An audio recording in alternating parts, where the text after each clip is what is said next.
Evidence. Tonight, see what truly exists inside the world of the paranormal. Inside. Join the discussion and review some of the best paranormal evidence captures from a wide variety of experienced and up-and-coming investigators. See and hear what they capture, where they captured it, and how they captured it. Right now on Entity Voices Paranormal Evidence.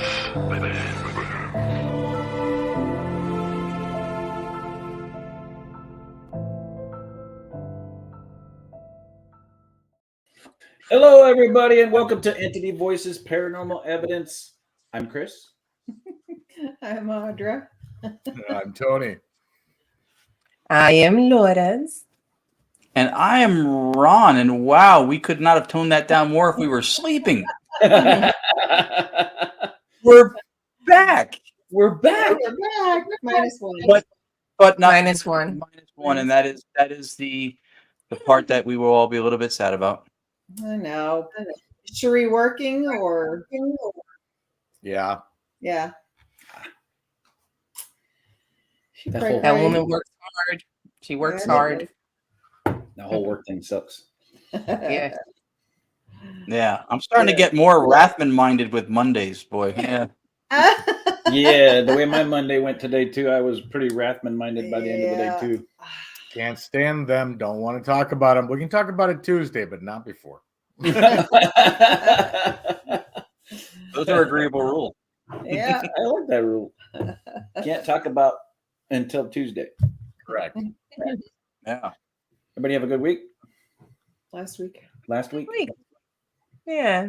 We didn't do anything really. No, my son was here. We kind of just Chilled. a little bit. We worked on some stuff for a project we're working on with Senor Rathman, which was fun, and we got to see some of his progress. And you guys will see soon enough when said project is done. But the guy's talent goes beyond ITC and nice haircuts by a long shot.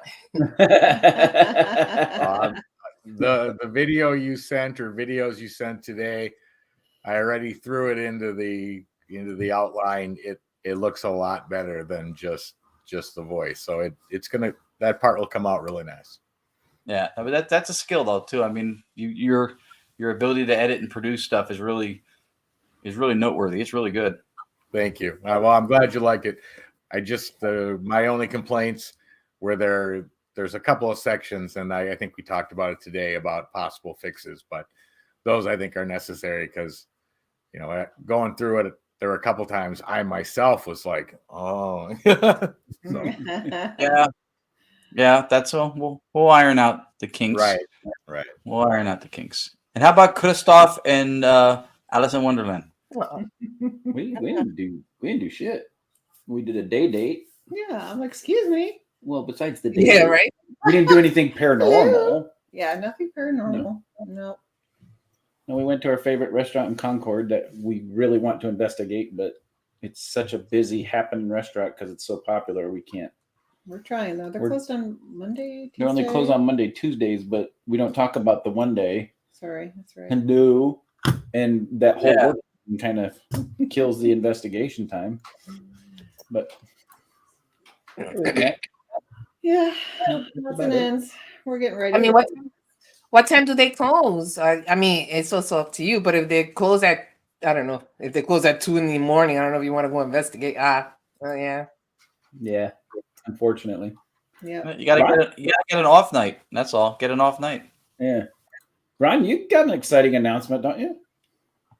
Oh, the release of the book. Yeah. What? It's green, so it's got green in it. So it's hard to see. The digital. You can see it. Now you can see it. Digital Seance Initiative, forward by the very talented. If you haven't read books by Rich Michella of NJPP, you should. He's a really good writer. He wrote the forward for this. So yeah, I'm grateful. I've been blessed. This is the third book to have contributions from people like Tony, Richard, bunch of the people in ITC from the first book. Steve Holte did the forward for the second book. Dr. Annabelle Cardoso, who's ITC royalty, did the about the author for the first one. Joshua Sean contributed the about the author thing for this one. Yeah, I'm grateful the support that everybody shows, and I'm happy to share, stuff that I've learned and stuff that I'm trying to learn, and stories and experiences, and together with the group of people you see me around right here, we're trying to move the ball a little bit. We're trying to shift the paradigm a little bit. And I know as far as on the ITC and direct radio voice front, Lourdes and I have talked about this. However confident we were that we could change the game with where we think ITC can go, that's doubled since Tony and Cherie got on board. So we're hyped. Thank you. That's kind of you. Appreciate that. It's not so kind. You guys bust your asses, man. You work hard for that. You guys earn it. We all work hard. Everybody does. We benefit from that that hardworking ability when it comes to this from everybody, and that's a real asset to be part of that. Absolutely. Well, maybe we should talk about our guests a little bit. Yeah. All right, guys. So we've had this group on before, but we've got a new member of the group coming on tonight. So we've got Piedmont Paranormal Investigations in the house from up in Winston-Salem area. And everybody, I'll bring in Scott. Everybody remember Scott? Hey, everybody. And I want to introduce Scott's team member, Becca. Becca. Say hello. How you doing? Hello. Welcome. All right. Welcome. Well, Scott, everybody's talked to you before. Becca, nobody's seen your face before on TV. So one of the first questions I ask new guests is, what got you involved in the paranormal? Well, I've always been sensitive to energy. I remember as a kid praying I wouldn't hear or see anything spirit-wise because it would freak me out and freak family out. Of course, I watched Taps back in the day and all kinds of paranormal shows because I was just really interested. And then eventually that led me to PPIT. That's awesome. Awesome. All right, Scott. What's been going on in the PPIT world? A lot going on, man. Of course, we just wrapped up the residential investigation that you came down and helped us with. Not this past weekend, but the weekend before. Got a lot coming up. We're so I guess we could some of it I need to save for the end for the shameless plugs, but no, Got this down. The team is growing though. We have taken on 2 new members to the team recently, and we're excited about getting started with them. So it's it's the team's just growing in leaps and bounds right now, both in experience and with members, and we're excited to get the 2023 investigation season off and running. Cool. So for everybody watching, we met Scott. And was Heather with you the first time we met? First time you and I ever met in person was at a private residential investigation that you helped us out with. Basically the same house. That's right. Yeah. Up. But we met Zach and Mike first. You met Zach and Mike first at Tala. That's right, at Tala. Tala in 2021. Yeah. And it's grown from there. It's So when we first met we met a couple of members of Scott's team the first investigation that we did at Trans Allegheny, and then they introduced us to Scott, and Scott reached out to me to discuss a private that he was working on. But the point I'm trying to make is from the time that we've met Scott and the PPIT team, they have grown exponentially here in North Carolina. And in the Winston-Salem area alone, this team is just phenomenal in not just doing investigations and the equipment that Scott has. Good Lord, he had to buy an RV to haul all of his equipment. But We're currently sitting doing the show from. Oh, cool. It will double kind of as our mobile command center, but we have lovingly called it the Wandering Spirit. So Nice. nice. Awesome. That is But in the couple of years that we've had Scott and the team, they have just the way they handle private investigations, especially in their area of, and this area for some reason just seems to be whacked out with spiritual energy. Yeah. But the way Scott's team handles private investigations is just phenomenal. The way they treat the homeowners and do everything they can to help. And for everybody watching, none of us charges for privates. So Scott has gone it. Charge for some privates, but not private investigations. Yeah. Good to clarify that. That's right. Hey, I was in the Navy. What can I say? Well, you do have the RV, so you got your secret little space. I want to say, because we haven't had the opportunity to work with you guys yet, but what we have had the opportunity to do, and we're grateful for, and I think I speak on behalf of the whole EVPI team here, EVPE team, is you guys, Everett, and people from your team show up to this show not only in support of us, but you contribute really, really insightful questions and commentary in the chat. People know you from being here. We see it all the time, and so we try to walk the path of gratitude, and we try to understand that nobody owes you anything. So when people are as supportive and kind as you guys have been to us, I thought this was a good opportunity in front of everybody to give you a big thank you, because it means a lot to us that you do that. You guys have been great. Yeah. I think I've only been in the chat watching the show drunk once so far. So, So far, I As like long how as you you're in there watching, we don't care. That's right. But for everybody watching, when Scott was in the chat drunk, it That was was funny. obvious. It was obvious. It was. So I'd like to chat more, but Scott sent me about 85 pieces of evidence to go through. No surprise. No surprise. So Chris went through and picked as many of the best ones as I possibly could, which was hard because Scott gets some good evidence. If anybody that remembers the last time that Scott was on, we caught that picture you guys caught that picture at the private investigation of the lightning bolt of the elemental in the closet. That was fantastic. Yeah, which is now their PPIT logo, by the way. Oh, really? So, yes. Nice. Yeah, when we formed the LLC, the logo we were using at the time we couldn't copyright because I used some artwork I found on the internet to do that with. So we had to rebrand the logo, and I was thinking, what can we do? So I started playing around with that photo, and we've now got that integrated into our new logo. It's fantastic. That's cool. Nice. All right, so let's get to some evidence.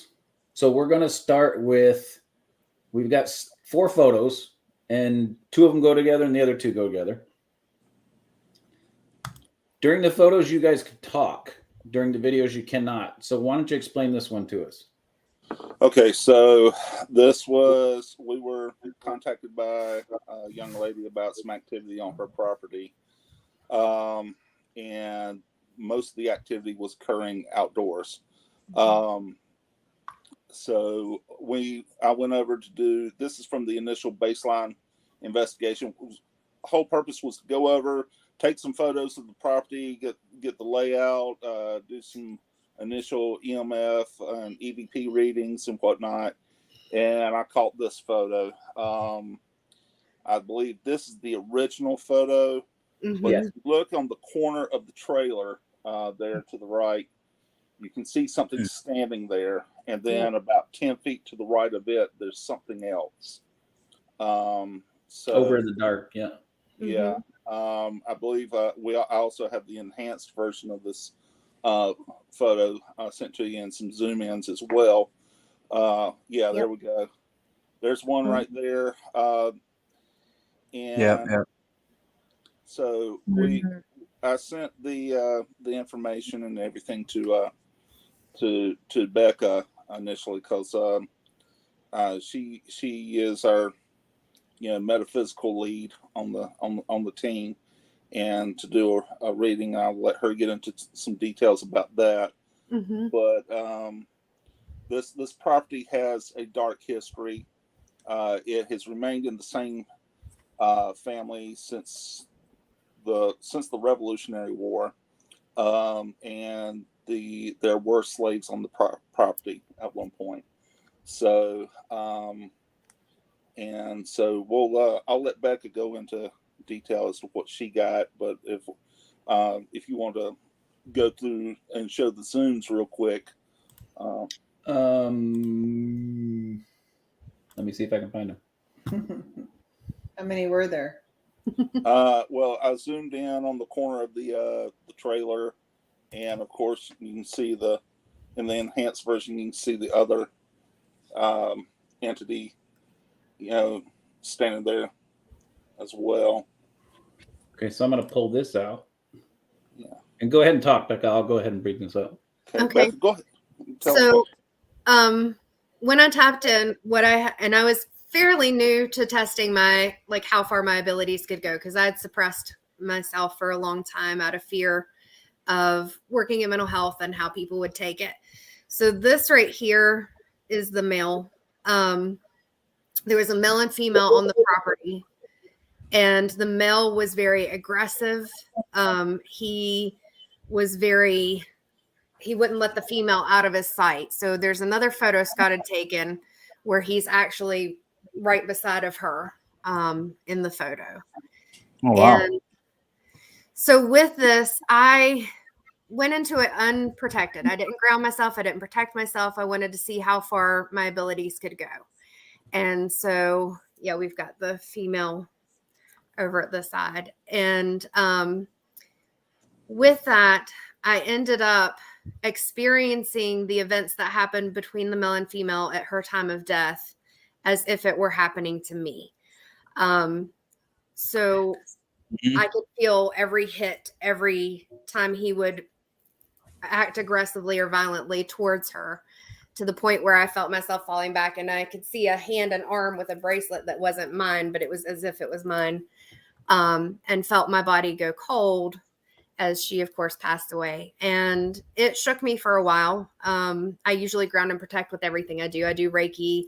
I do mediumship, all kinds of things. And I did not this time.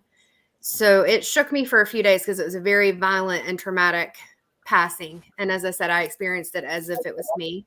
I still do sometimes, and that may be why I'm talking kind of funny, flash back to those images when I think about it. So this is a cautionary tale to anyone who can energetically enter into a situation. I had spoken to Chris afterwards, and he reminded me what I tell most empaths: to observe and not absorb, and get yourself into the situation. To always make sure you're the observer instead of an active participant. Rebecca, as somebody with that kind of ability, I think this is for people who are newer and still learning. This might be something they would wonder.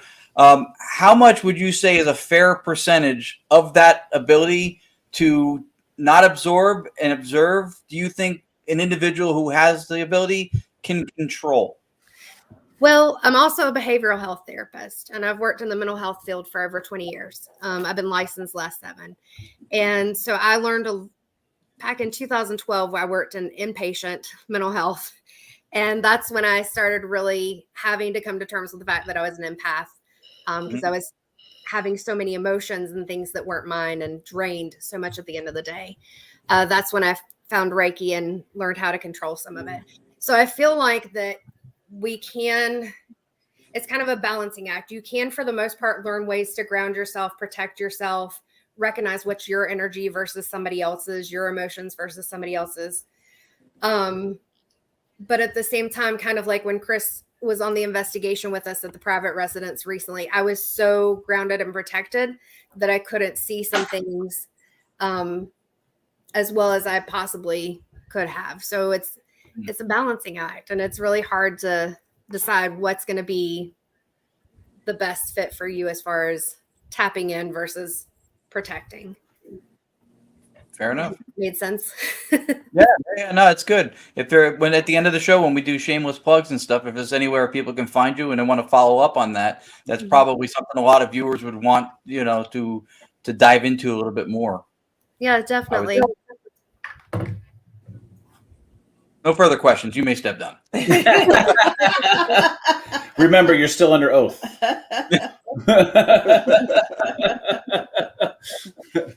I think the first step to that, though, is just recognizing that you're picking up. A lot of people don't recognize that the feelings that they're having are not their own. That's Yeah. part of Right. it. Right. Mhm. Yeah. Definitely. Like the first investigation I did with the team was at the same residence that we were at the last time with Chris. And that was actually when I first met you and Audra. Right. And I was just tagging along. My husband was part of the team. And I was standing in front of a door and I was like, I don't know what's behind here, but my chest is starting to hurt. I was getting breathless. My heart was racing. And I said, there's something about this door, and the EMF reader was going off. And Scott said, well, that's interesting because that's the bathroom where the homeowner's ex-wife had a seizure, a heart attack, and later died. So I was picking up that residual energy. But because I had learned so much about it, I knew it wasn't me, that it was something else that was creating that feeling within me. Yeah. Spot on. Makes a lot of sense. Mm-hmm. All right, let's go to the next one. This is called The Bearded Man, Bearded Man. and it's Tala. not Scott. I'm like, wait, Scott, you can't take Yes. pictures. No. Yes. This is one of my most recent, just most favorite pieces that we called it Tala. Okay.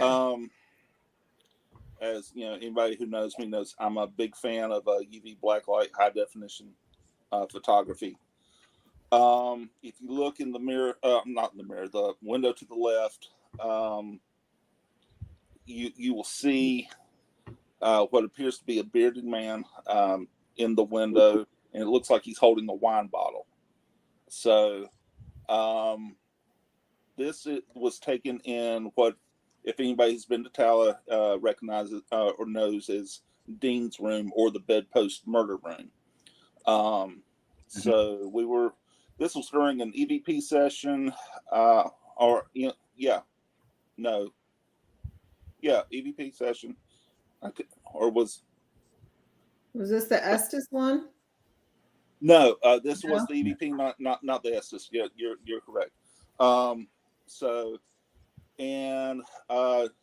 This room is on the third floor. So Yeah. Yes. Third floor, Violent Men's Ward.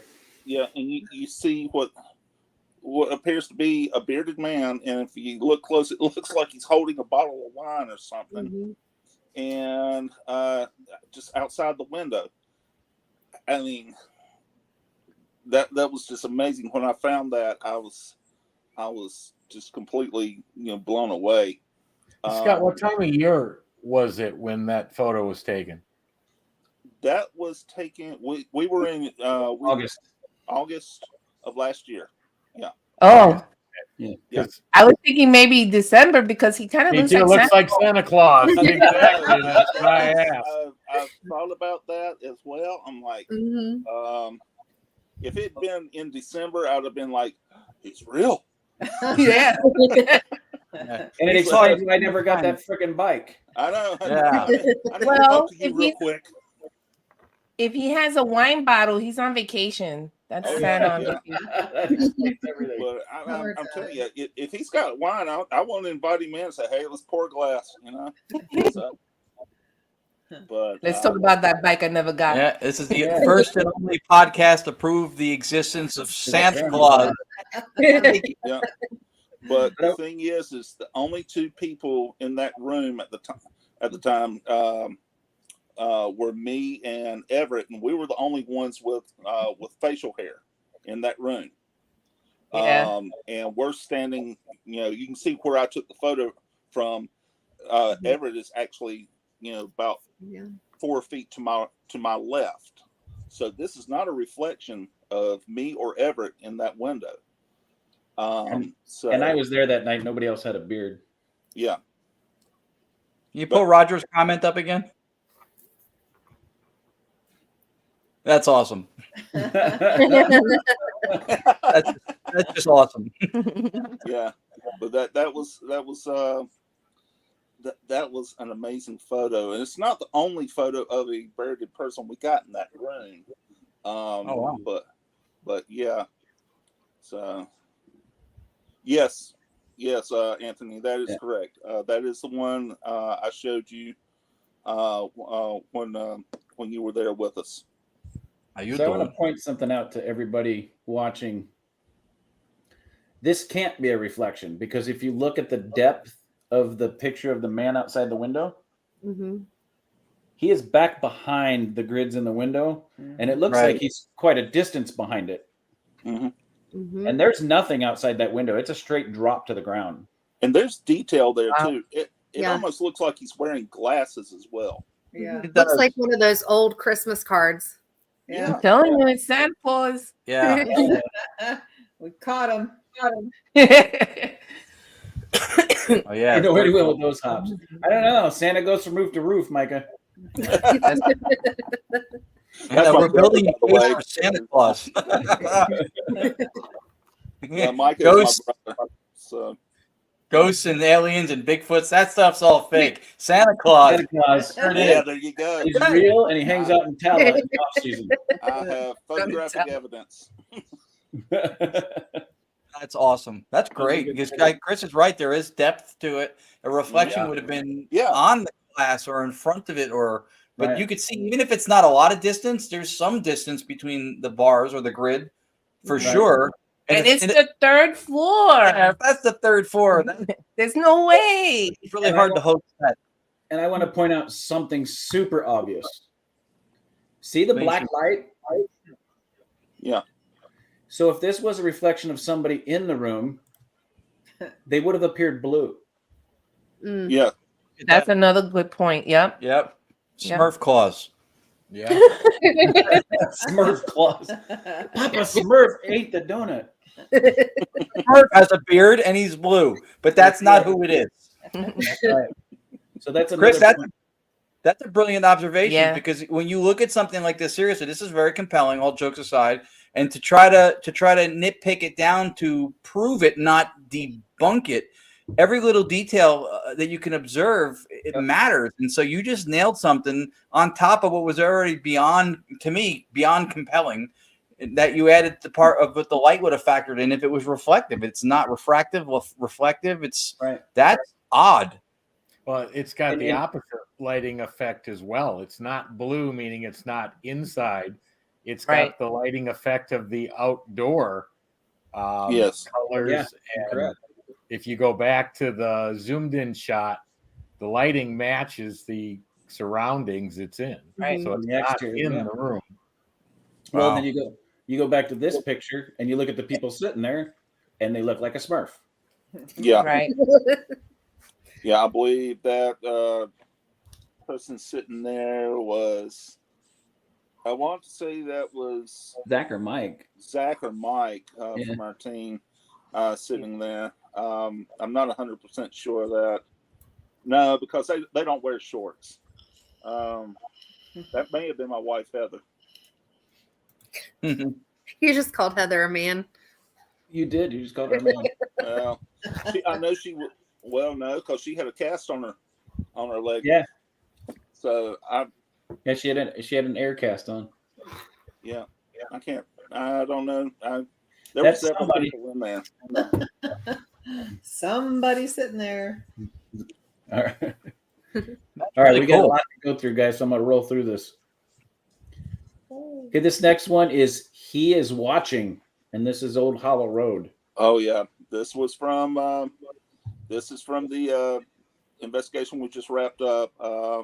We'd set up, as Chris said, I've invested in some equipment. One of those is a laser grid system. We have a camera that I can fine tune to pick it up. Oh, okay. Zach says yes. Mike was wearing shorts. Okay.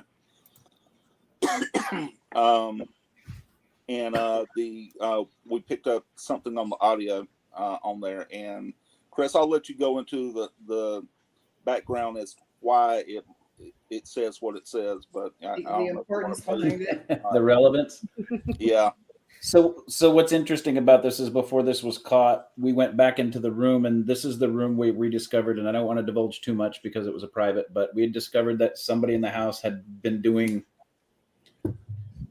rituals for dummies. And unfortunately, one of the family pets had been used in that ritual. And when Scott went through this black light, we actually found some symbols that had been put on the wall with writing in the blood from whatever they sacrificed. I think it was one of the family pets because 2 of them died in the house. But Wow. And the best part is he used dollar store scented candles to do his ritual. Yeah, they were different colors. Yeah. But they were Dollar Tree scented candles. So this investigation stemmed from somebody not knowing what they were doing and trying to do something really bad to the homeowner that he did not like. Mm-hmm. And when we were back in this room, I was sensing the entity, and we brought the group in, and I was actually explaining to him what I was seeing. And that's when you had to pull Jennifer out of the house. Right. And I actually mentioned to the group that it doesn't like the fact that I can see it. It's almost like it's not supposed to be seen. It's supposed to remain hidden. That's how it causes its turmoil. And it didn't like the fact that he didn't like me, and it didn't like the fact that I could see it. And they caught this after that discussion, probably an hour or two after. Yeah. Yeah. So here we go. We have access to the harbor. Probably not limited.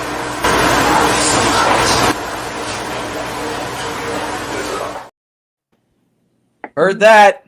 Oh, Heard that. Very clear. Very clear. Yep. Heard that. Because Chris was staring pretty hard at him in the room and trying to help me see him, because I could only see it as I'm still working on being able to see with my eyes open, and I just see dark shadows where things are right now. It was a pretty intense, but not so intense what it could have been investigation. Right. Yeah. Yeah. What was that, Chris? Do I want you to play it again? Absolutely. Yeah. All right, here we go. We have access to the harbor. Probably not limited.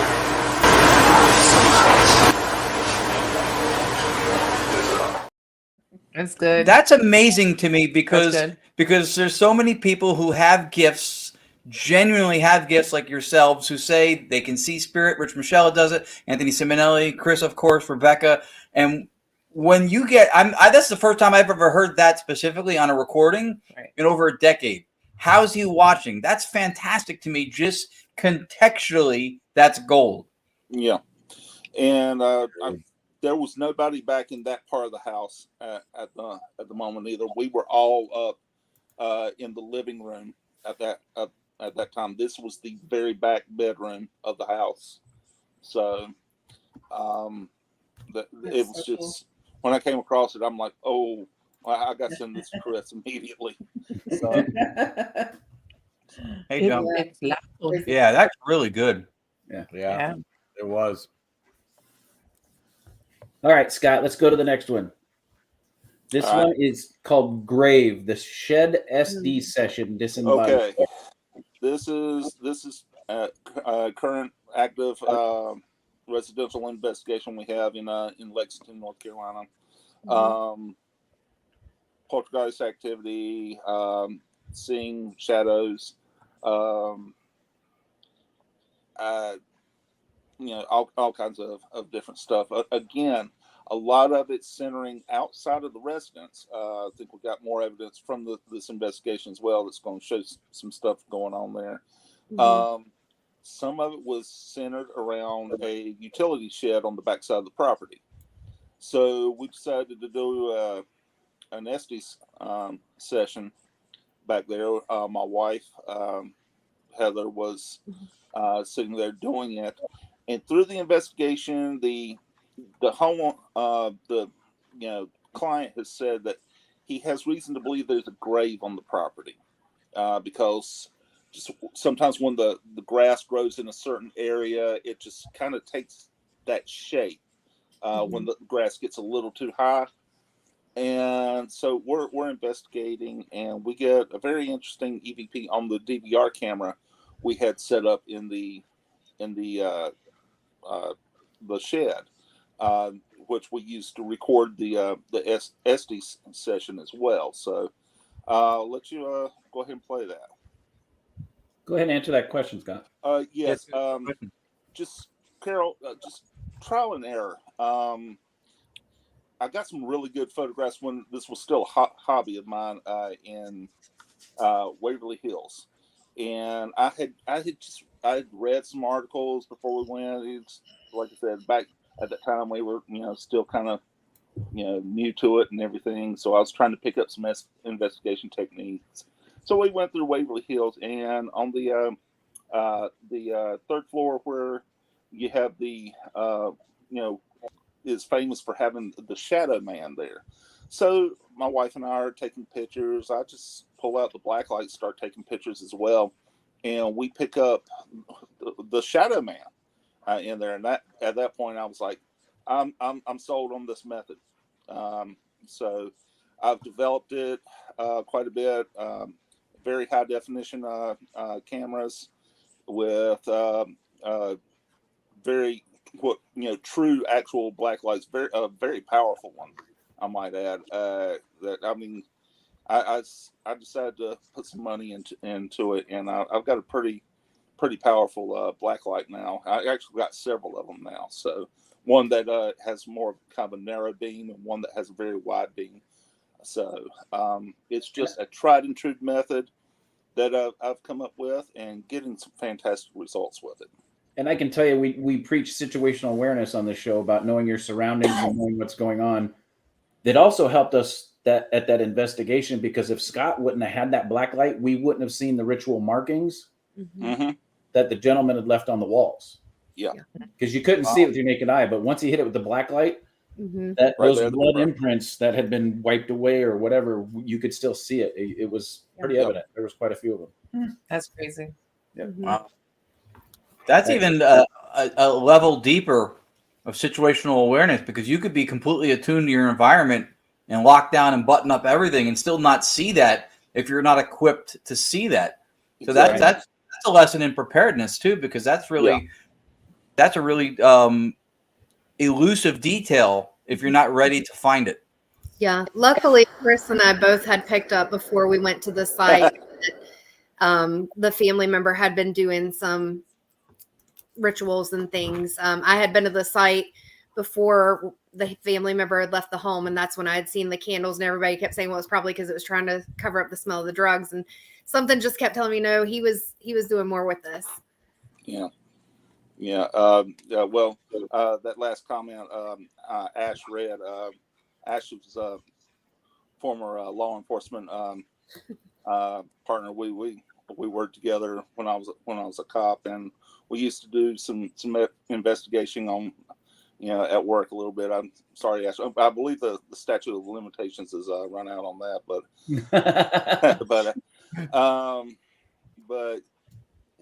he's right. I know he's saying it jokingly, but some of those skills carry over into this. The investigation skills, the trying to forensically try to find what the evidence you need to complete these investigations. So he's exactly right. That's awesome. Yeah, it's fantastic. So let's go back. Here we go with the grave one.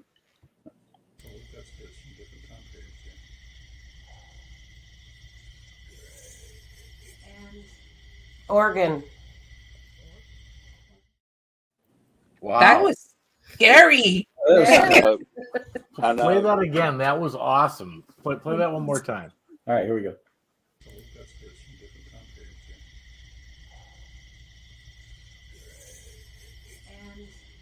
Oregon. That's horrible. That's horrible. Well, it sounds like it's really far away too. It's not like he's yelling from the woods or something. Yeah. Right. Well, the wood line, I think we're going to the same place. Yeah, was very active. About that was during that SD session, Becca was the one asking questions. My wife Heather was in the hot seat, and I was standing back behind her, because what we had experienced in the past at this place is that the entity does not like women. Actually would tend to get a little aggressive towards them. So we were hoping like a male presence would have staved that off. I kept hearing stuff rustling in the woods to the left and the right of, behind me.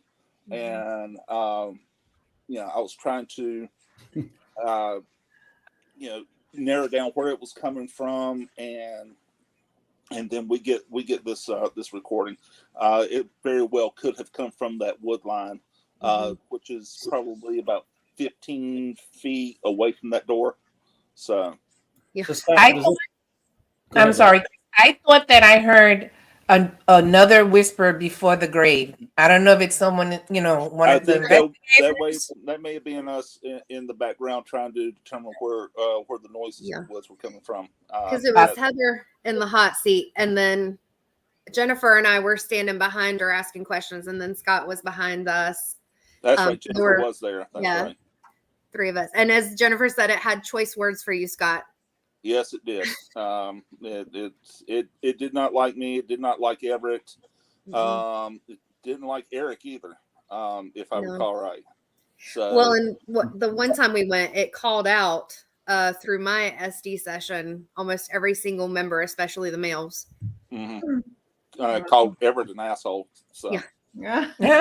which I mean, it's true. And he'll admit it. So Scott, does this correlate with the one that you sent me with the lights in the woods? Yes. Same location. Well, let's play those next then. Yes. Move those up. Where'd it go? The fudge. Well, I'm trying to get all the evidence Scott sent, and this is only like a third of it. Well, while you're pulling it up, I'll let everybody know you got to look. It's at the very beginning of the video. So there's 2 videos that correlate with this. 2 of them are from different angles. So we'll start with the first one.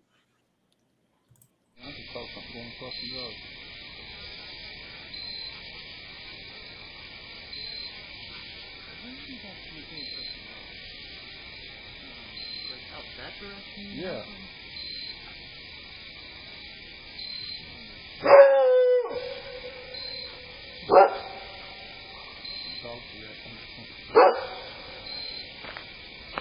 Scott said he just saw something go across the front yard here. yeah, so you saw the light anomaly there to the right of the screen. I saw it. Everett goes out and starts to try and capture something on video. Yeah. I think Mike and Zach immediately start trying to set up the laser grid in that section, which I think is shown on the next one. But we were seeing stuff like that all night long. Yeah, Heather and I saw some when we were back at the shed, and we just kept getting bright lights like flashing right beside of us, and there was no light source. Yeah, and the dog reacted. Scott, what was the camera used for that? And was the camera the same one that captured the audio we heard? Yes, that's our DVR system. We have a wireless 4-camera DVR system that we set up, and it's motion activated. So what it does, it picks up motion and then plays, backs up to the, I think 15 seconds prior to it. Sometimes it works like that, sometimes it doesn't. But it's actually a pretty good system we have. Is there a lot of footage of that you still have to review? And I'm asking because the audio sounded like it had somewhat of a noise floor to it. And I'm really curious to whether or not that may have given you a leg up with EVP capture from the audio support that little white noise bed the video seemed to have. It's possible that white noise is not normally in our camera feeds. So I'm not sure where that white noise was coming from, other than the standard noises of the night in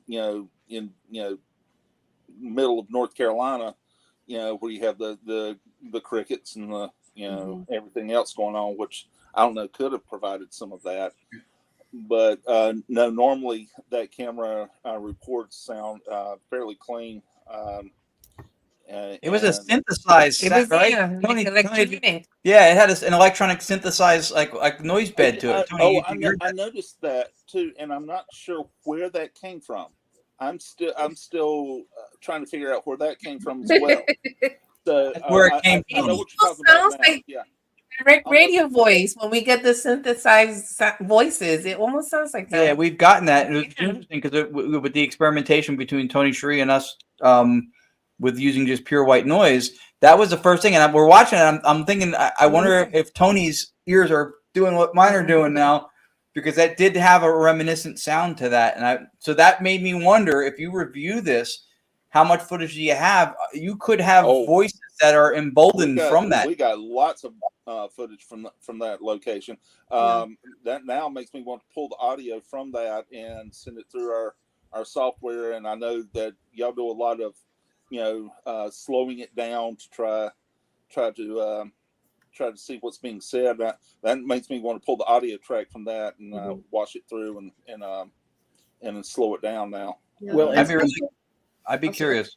Yeah, to add some credence to that too, anybody that hasn't been to North Carolina, unless you're in the heart of the city, you're out in the middle of the sticks. Yes. Okay. And if I remember right, Scott, I think you told me this one is way out in the middle of nowhere, and they got tons of acreage, right? Yeah. Well, no, this one is not. That would have been the Friendship Church Road. Okay, that's the other one. This one's on in Lexington. But the thing about this location is it's right by High Rock Lake, which is a very where we're going camping. Large energy source.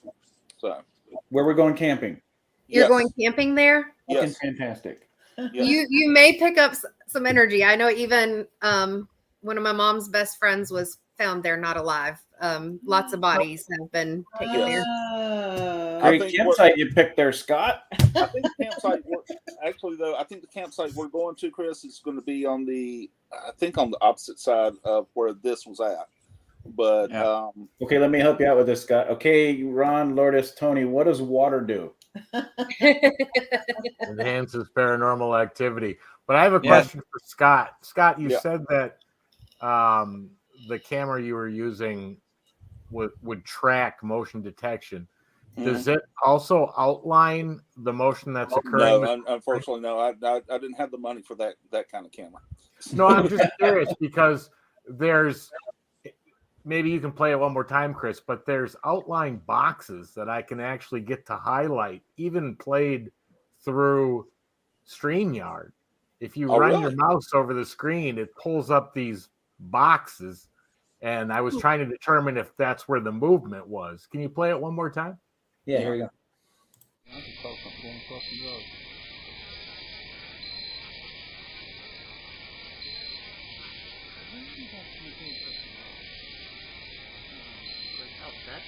Yeah.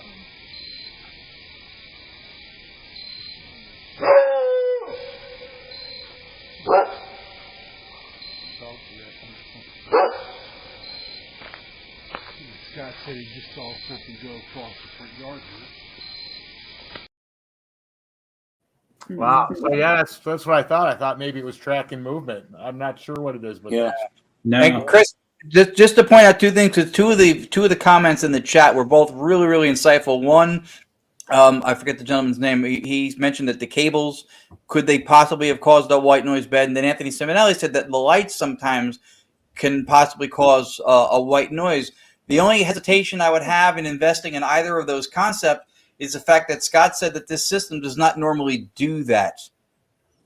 Let me add credence to this. This was your wireless system, right, Scott? Yeah, it is. Oh, there you go. That's even more so, because there are that's no cables to it. Right. That was I mean, engendered in the moment. Yeah. Yep. And so yes, it has its own. It does have an onboard, infrared, emitter on it, but we have the best audience, which you guys are usually part of. But I mean, that Brad Cooney's spot on with that. Sounds like sideband. For people who don't know, any RF signal has the carrier wave that it rides on, and the data that's encoded in the upper and lower sideband is equivalent. Yes. So if you do sideband, it's like putting your thumb over a garden hose and intensifying the stream for longer propagation and stronger signal strength. And it has that kind of a sound. That Brad nailed it. That's exactly what it sounds like. Yeah. So real quick, guys, in about 5 minutes, UNX is going to go over to their next audio program, but we're going to continue live on Facebook and YouTube and finish out the rest of Scott's evidence and get him his shameless plugs and Becca's shameless plugs. But I want to add credence to that. The next video is taken with the same type of camera from a different angle, correct? Yes. Let's listen to this one because the frequency is not in this video. All right, here we go.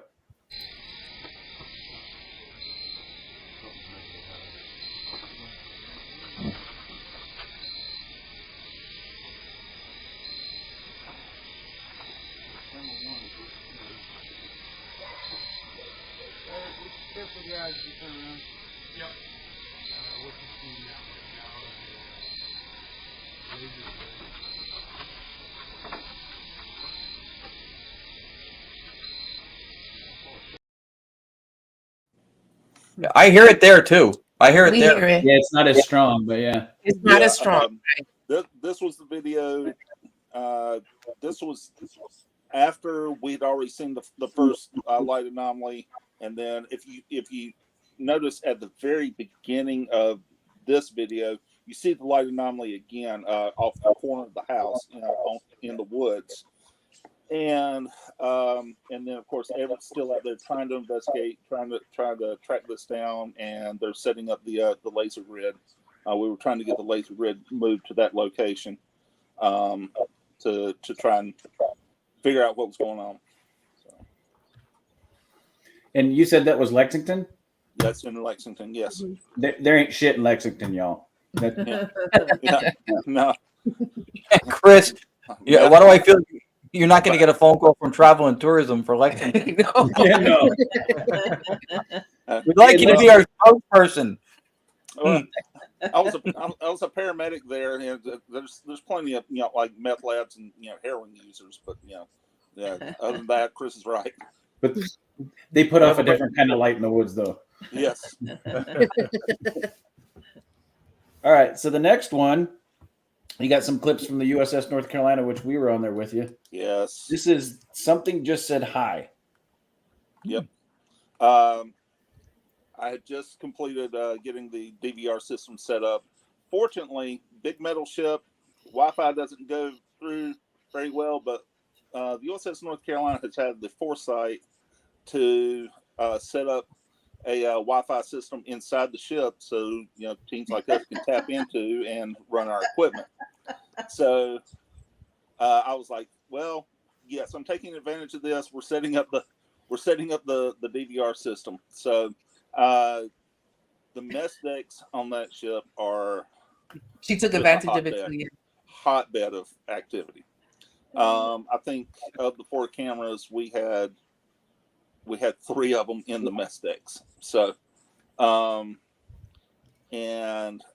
this was, I believe, camera 1, which I had focused directly on the kitchen. I just completed everything, and my brother, who's been commenting some, had called me on the phone. He's like, because he and I were both in the Navy, and he's like, dude, give me some good pictures of the ship. And so I'm in the next space over from that camera, talking to him on the phone, and then the camera picks this up. So yeah, go ahead and play it there, Chris. And y'all, Scott talked about those Wi-Fi routers in the boat. Y'all remember the story I was telling you about Audra talking to the Wi-Fi router? She took advantage of it too. Yeah. Yes. This was the investigation right here. All right, here we go. Not me talking to you. Yeah, this isn't the Audra clip now. All right, here we go. No, you even get close to Zach, it doesn't even register. Do you hear that? Something just said hi.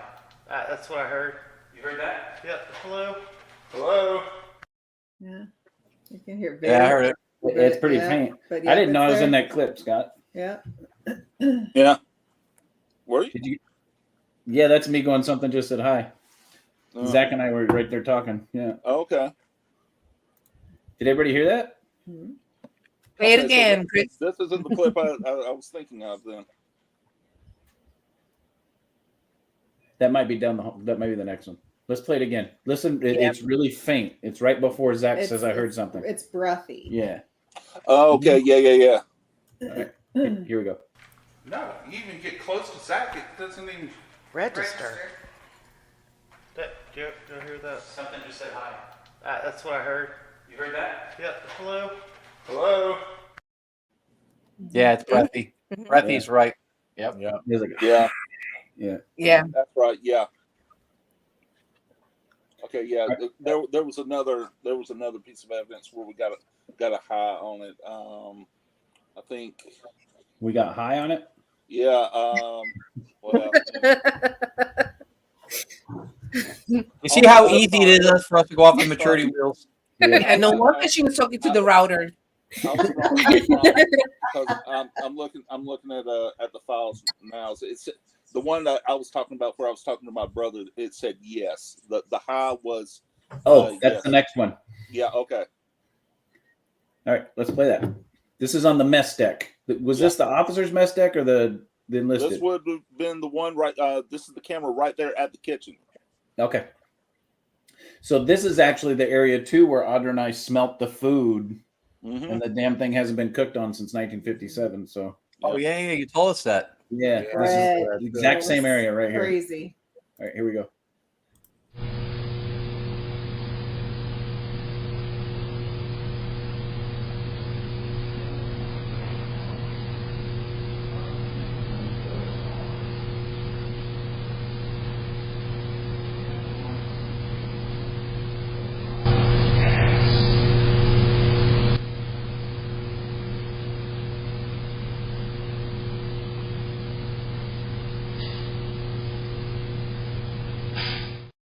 Yep. Oh, and then you heard something moving in there. Yeah. And I can tell you guys, from us being on that ship, if anybody would have been in that area, you would have heard them. Oh yeah. Sure. Oh yeah. Oh yeah. It didn't have any echo that an environmental or ambient sound would have, right? With that type of room. And we just wanted to clarify something. You said, Chris, that was taken in the meth deck. Right next to the meth heads in that bushes out in Lexington. And the router, yeah. But all jokes aside, there was no back then. So yeah. Roger's right. It was loud, and there was no. It didn't have any echo for environmental, effect. It didn't. It wasn't bouncing off of anything. It didn't have even like a Doppler effect to it. It was just straight up. Right, Yeah. and that room would have produced on a regular sound wave that would have bounced all over the place in there. So so that room is at the front of the bow of the ship. The kitchen's in the center, and off to the right, I don't know what they're called. Scott, you're the Navy guy. The right side of the ship and the left side of the ship have a seating area, so that is the officer's mess area. Yeah, well, I think that was actually in the enlisted area, but because the ship store is right there. But of course, the officers' mess was actually up where they had a command center set up for. That was actually the officers' mess. Oh, okay. Oh, yeah. Okay. So this was all enlisted mess decks right there. So, and yes, very loud, big metal, container. If we said something, you heard it reverberate, all over the place. Reflections, reverberation was a constant problem. We actually thought we had a nice piece of evidence on in one area. We kind of determined that it was actually reflection of us. It was with the thermal camera. Yeah, and that it was a reflection of us. Which I keep that around as kind of a a reference, and as kind of a teaching moment for us as well. So hey, we got to pay attention as to what we got. We got to recognize what we got going on. Could it have been paranormal? It very well could have. Can we rule out that it was a reflection off a metal surface? No, we can't. So, that's kind of the things you have to factor in a location like that.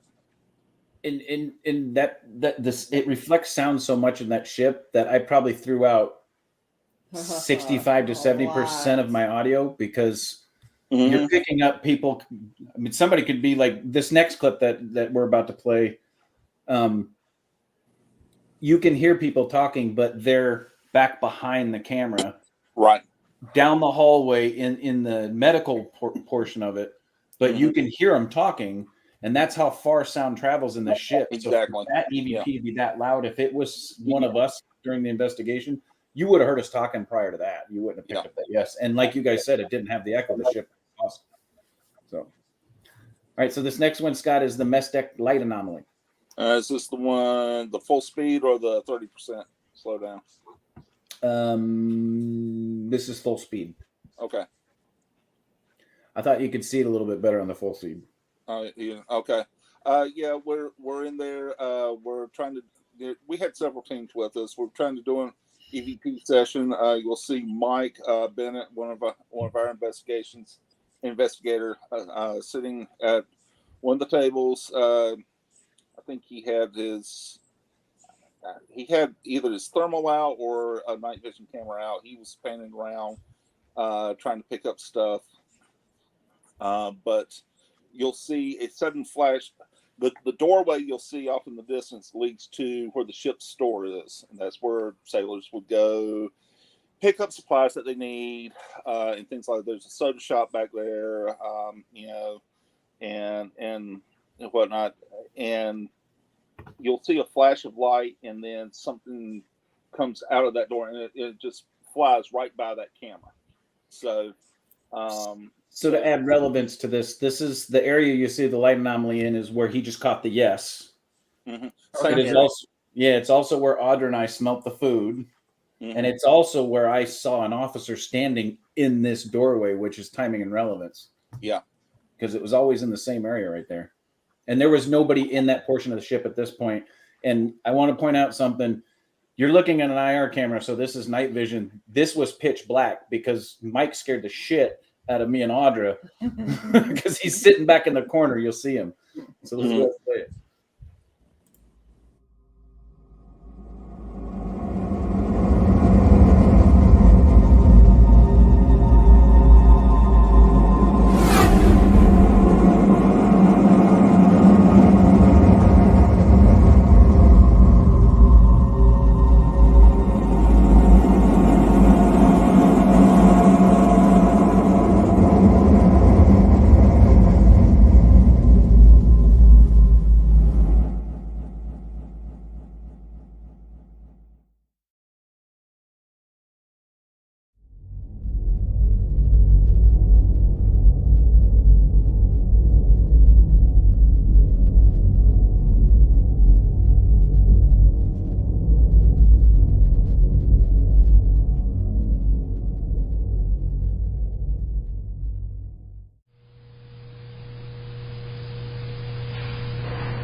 You see it?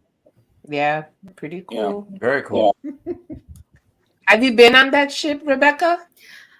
Not with the investigation. I went when I was a little girl, and went down into the ship, but I want to go. We've talked about going again at some point. Yeah. So I want to take my entire team down there. I think that's us being a team from North Carolina, that it's important that we visit that location as a team, just for representation, sake, alone. So That's cool. That is a goal of ours. It's a cheap investigation for anybody that ever gets down to Wilmington. The USS North Carolina is. I mean, ghost hunters have been there. Ghost adventures have been there. Mm-hmm. We've been there. It's literally you get the whole ship, and it's $750. Mm-hmm. And Audra and I got the ship at 5:00, and we didn't have to leave till 7:30 the next morning. Yeah, awesome. Yeah, it's amazing. I mean, our team was the last ones to leave, and we left probably. I think it was. I mean, Zach, if you're listening, I think back me up. I think it was like 3 or 4 in the morning, somewhere in there. So yeah, just don't do it in July. It's like walking around in an oven. Yeah. So. Oh wow! It'll be interesting what Rebecca picks up, because that's a lot of energies that were in and out of there, in the history. So. Yeah. Well, Jennifer noticed when she was watching the clip just now, a shadow walk past, and the first time, Scott, you had shown us that in your house, I had seen a shadow walk past as well in that background. Yeah. So. To the back left door. Mm-hmm. Yes. Yeah. I wouldn't mind seeing it again now. You want to see it again? All right, here we go. I'd like it ever.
It's really weird about that clip is at full speed, it looks like something dashes across the door. Yeah. When you slow it down to 30%, it looks like whatever crosses that door frame is emitting light.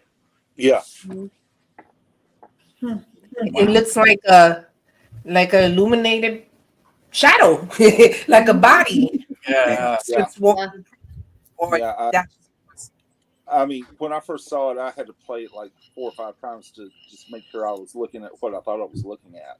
So, and there is like another, it seems to me anyway, like another shadow does pass by. I mean, I don't know if it's the lighting from the camera, but it does look like another shadow passes by. Yeah.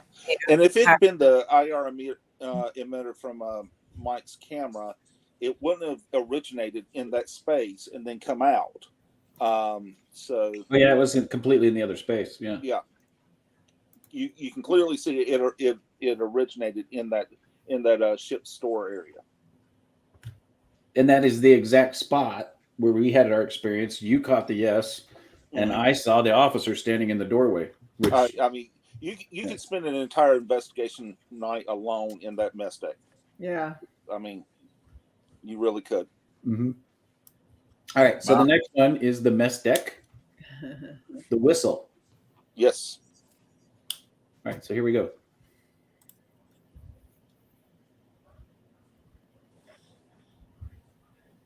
What the hell was that? Whoa. Was that like for dogs? Right. I was thinking That thing played super fast. What's that like for dogs? You could not have delivered that line better. Like, I didn't You hear like it. how you like how she's looking at me, going, "What the hell was that?" It's your fault, baby. Again. Let me see if I can find it, because that I don't know what the hell happened there. What a great line. And I got the blame. You see how that happens over here? What the hell? Where's the DC one that says whistle? What kind of uniforms? Were the uniforms white in that Yes. ship? Yeah. And I was thinking about that with that whatever lit Shadow. Yeah, I mean, I don't know. Yeah. At that time, the Navy would have been utilizing what was known as the dress white uniforms and dress blue uniforms. They would also have been in the work uniform would have been the traditional dungaree pants and light blue button-up shirt. But you know That's ship, interesting. Yeah. that ship served most of his wartime career in the Pacific campaign of World War II. So, as far as dress uniforms go, whites would have been probably the dominant one used. Well, and the officers would have wore white the whole time, correct? White or khaki. Yep. All right, so I'm going to play the original audio that Scott sent to me. Did I share it? Mm-hmm. Well, I shared the screen. Yeah, I haven't shared it yet. Let me redo this because I had to convert it to the MP4 to get it onto StreamYard. Oh, okay. Okay, yes. So let me play the original audio so you hear the whistle. Where was it? All right, here we go.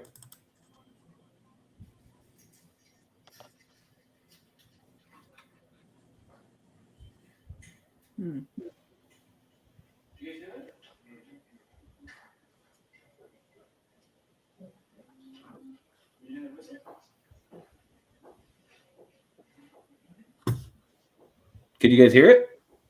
I don't think you shared the audio. Right, I agree. No, I did. It said Really? share. Yeah. I heard a no when you said you're good or something. I heard a no, but I didn't hear whistle. Share tab audio. Entire screen. Oh, there we go. When I switch to entire, there we go.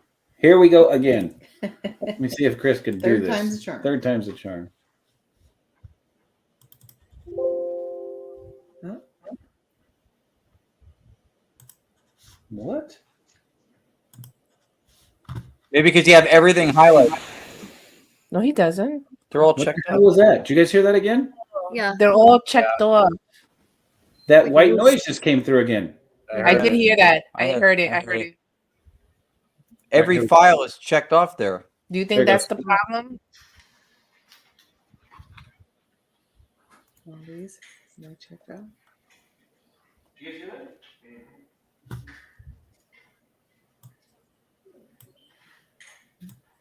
See, I hear your voice there. Mm-hmm. I hear it. It's just very faint.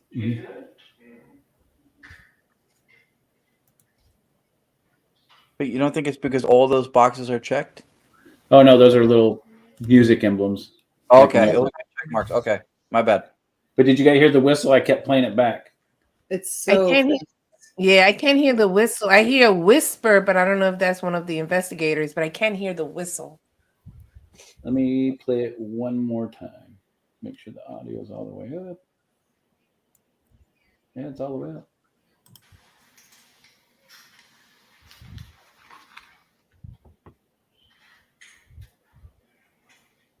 Did you guys hear that? Did you hear the whistle? Could you guys hear it that time? No, it's hard to hear. Yeah, it's very faint and It kind is of in very the faint. beginning. I did hear it, and yeah, I don't know what that would have been. Again, where that ship is at, it's in this little little alcove there. It's surrounded by mud, Gators. Literally. everything. In that area, there wouldn't have been anything using sonar through there. Except the EVP that I played on that one show. Yeah, that one, and I think when we did some research, we determined that was a World War II era Sonar. sonar ping. Because when you do your research and you look up modern era sonar sounds, the pitch in the modern era is much higher than what you called. So, but in that area, I don't believe any military vessel, including Coast Guard, which is in the area, would have been running active sonar pings in that area. So, there would have been no need to be, I'm not really sure that they would be allowed to. So, yeah, unless Zach was down there playing with the torpedoes trying to take out the riverfront. well, there's always that possibility. Maybe it was Zach trying to sing to like 16-inch guns or something. So Don't leave them unsupervised. yeah, Zach with anything with a large gun on it is you could have trouble. Kid in a candy store. All right, so this next one is Footsteps and Original Scream. And it looks like this one might be corrupt too. Okay. Because it's 7 seconds. Oh. That would have been.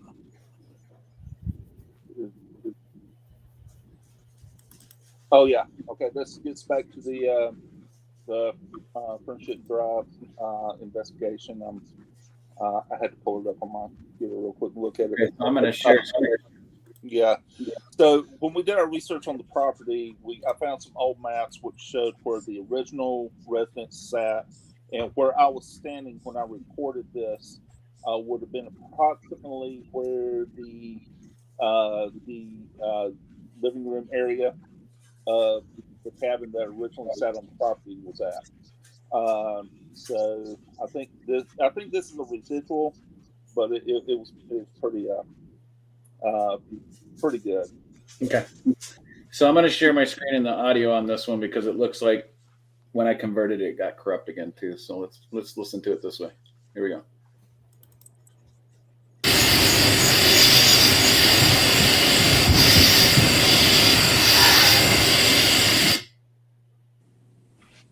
Oh yeah, that one was good. Yeah. Yeah, I heard that. Yep. Scream Yard. Yeah. So again, this is where Becca picked up on the young female's murder, and is it possible that we have the audio from that as well? Who knows? Or from events leading up to it, it's very possible. So. Yeah. Okay, so this last piece of evidence before we get to shameless plugs is from Tala during an SD session. It is a direct response to a question that Scott's asked, and it's funny. But the best part about this clip is it's PPIT. It's you hear Audra laughing. You'll hear Scott reference me because I go down into the violent women's ward, and you'll actually hear a Simonelli voice in this video too. Yes. So I'll just go ahead and say that. Sorry, Everett. I don't know where I am. So this one is Scott doesn't even have to describe this one because it's about 2 minutes and 42 seconds, and it kind of just explains itself. So let's go ahead and watch it. Sweet. Here we go. He's young, he's got a lot of stamina. Well, Zach, we might have a date lined up for you. I said I told him we got two young men walking down there. Zach is single and ready to mingle, and we got give me. Okay. All right.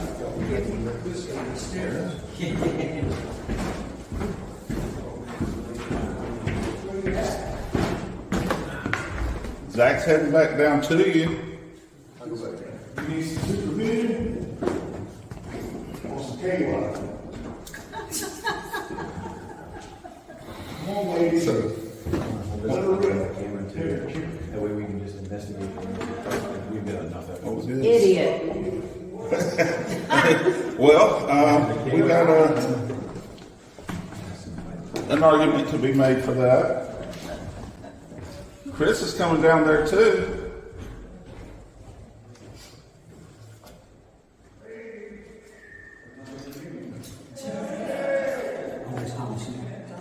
All right.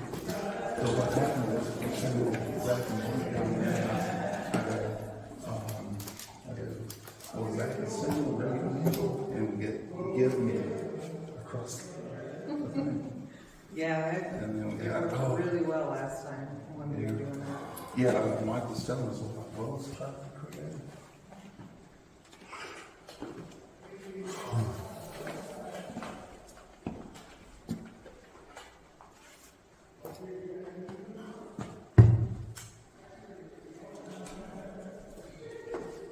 You okay?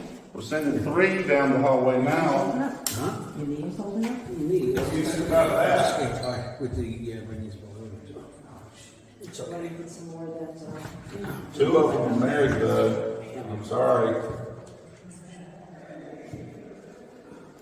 Underneath the chin, when you go into the truck, that's clean.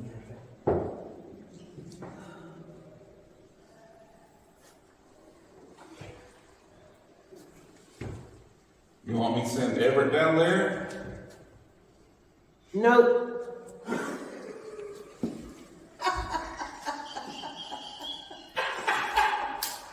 Oh my God.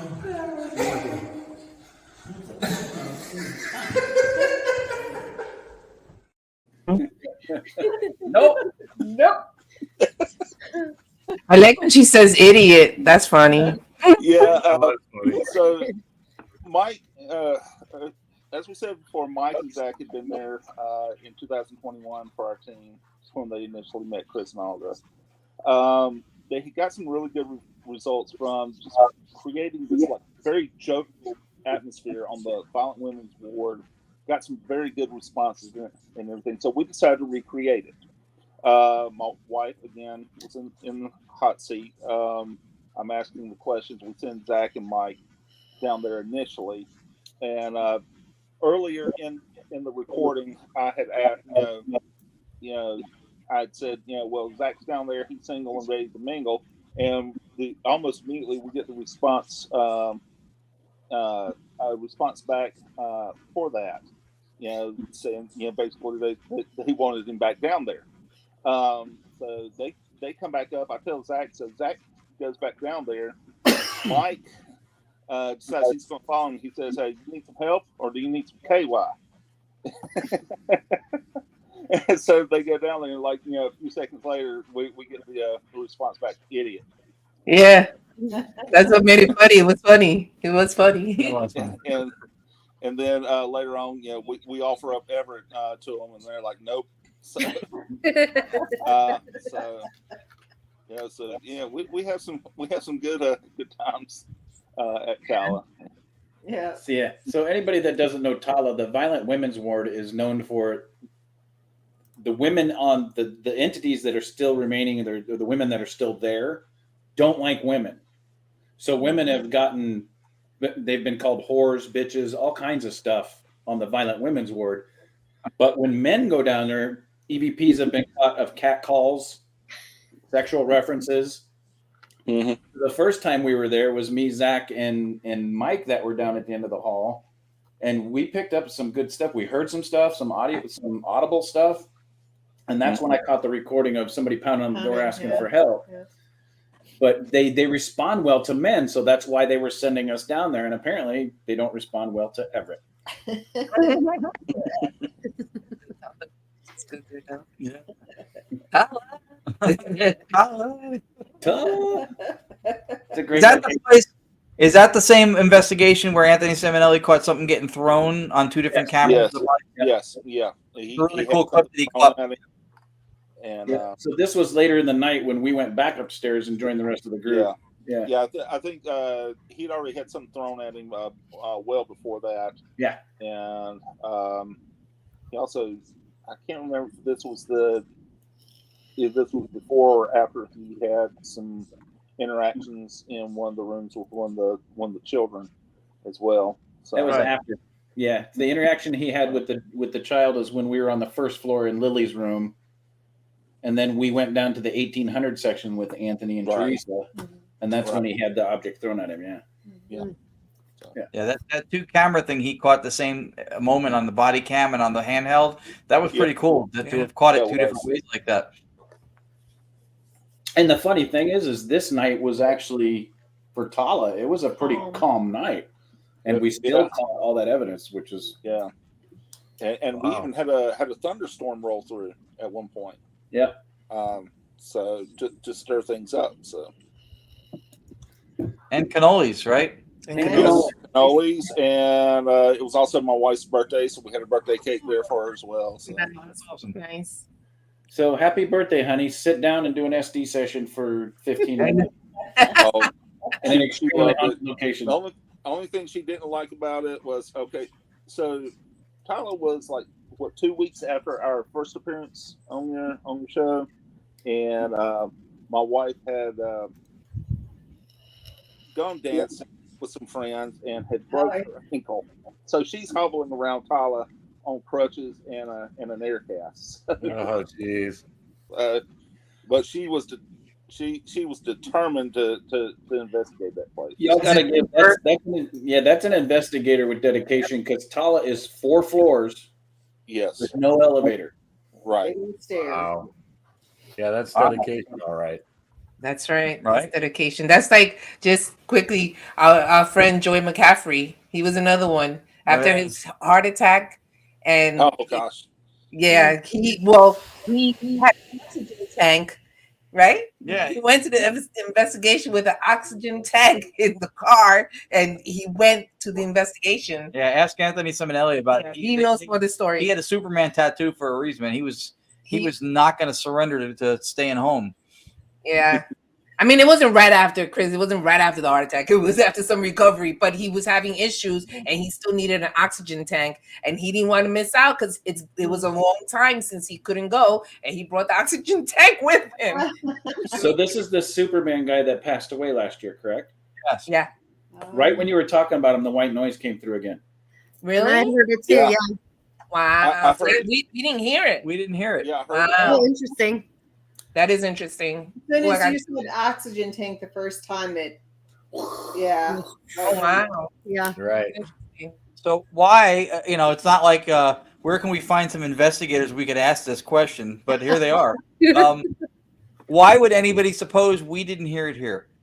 Huh. I don't know. Maybe because I think you were talking when it came on, and that Maybe. Yeah. probably deafened the sound of it because your mic is picking up your voice speaking, and that's probably my guess why you didn't hear it. You guys were the white noise to our white noise. Right. See what she did there? Yeah. Is that like for dogs? I know, that was so funny. No, you gotta. Was that for dogs? No, I was doing this so I could hear it. I wasn't pulling an Anthony. Where am I? Where am I? I can't hear it. All right, Scott and Becca, we have reached the point in the show. Love you, Anthony. Everybody loves Anthony. We have reached the point in the show of shameless plugs. Who wants to go first? Becca, go ahead and Eeny, pitch your stuff real quick. Okay, so empowering awareness is my business, and I do a little bit of spiritual transformation coaching, tarot reading, Reiki, and just trying to put information out there to help people, especially people who are highly sensitive or empaths, to understand how to ground, protect, and things like that. So you can find me on Facebook at Empowering Awareness Coaching. I think that's it. That's all? Well, I tried to make it quick because I know Scott's got a few things. But it's called shameless. There's no shame in it. I'm not good at, I'm great at promoting other people. I am still learning to promote myself. All right, Scott, make up for it. Well, since we were last on, we have started our website, PiedmontParanormal.com. We're got it up and running, and got several things on there, evidence-wise. You want to learn all about us and contact us, that's one place you can go now. And we are delving into the realms of other social media outlets. Becca has convinced me that we need to look at more options other than just Facebook. So, especially with younger people. Yeah, with the younger people, we are. I'm slowly learning how to do it, but we've gotten involved with TikTok here recently, and Instagram is on the horizon as well. But if anybody who knows me knows, I don't like having more than one social media account. I have a hard enough time keeping track of Facebook, so I will be calling Becca probably quite often, going, "What do I need to do here?" So, Instagram, you may need another person because I gave that up a while back. I got Facebook and TikTok. That's it. I know. So we're gonna have to figure something out with that. But other than that, we've got Montgomery House coming up next month, and we're taking the entire team there. We're also going. It's also going to be our first dry run with the RV here as our mobile command center. So we're going, use that opportunity to try and figure out, where we need to strengthen up with it, and where our strengths and weaknesses are with it. So, and we're just going to have a great time. Probably, hopefully, get some more great evidence there.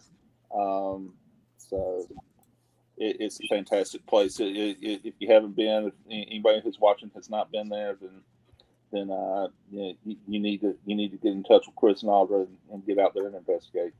It's worth your time, worth your trip, worth every bit of it. So appreciate that very much. Very much. And, So. we're all. I just saw Anthony's comment there. We are going to try and be there to Gettysburg for the Battlefield Bash. So, Cool. Very cool. We'll be there. Yep. alrighty. Can't wait to meet you. Yeah, likewise. That's where we're hoping the try becomes do. Yeah. Yes. And I got to warn you, Ron. Scott's about 6'6". Oh, I can't wait to take that picture. We like the Verizon bars. I'm gonna get like those platform things and hide them under long pants. This will surprise everybody. Even Tony wouldn't let me be tall at Chrysler Mansion. I said, "Oh my God, that was so on a step," and he stepped up and took my height away like that. I had it and I went with it. Come on, Tattoo. That was so funny as hell. That was hilarious. All right, guys. I want to thank everybody for joining in. We had a great crew jump in. Some of the highest numbers we've had so far. Scott and Becca, thanks for being on. We appreciate it. Everybody that joined into the audience, we love you all, and we thank you for jumping in every week. It is fantastic to have you here. I'm just going to thank you all because we used to go through most of you, but now it's just the list has gotten so long. We'd be here till midnight. But thank you guys for joining in. We will be back same time, same channel, same people. Hopefully Cherie will be back next week. Yeah. Yeah. So So tune in next week, 9 p.m. EVPE for some great evidence. And I'll be there. If you want to get turned down by a bunch of dead, psychotic, violent women, you have to hang out with Everett. But most of all, you got to stay haunted. All right, guys. We'll see you next week. Thank Bye, you. everybody.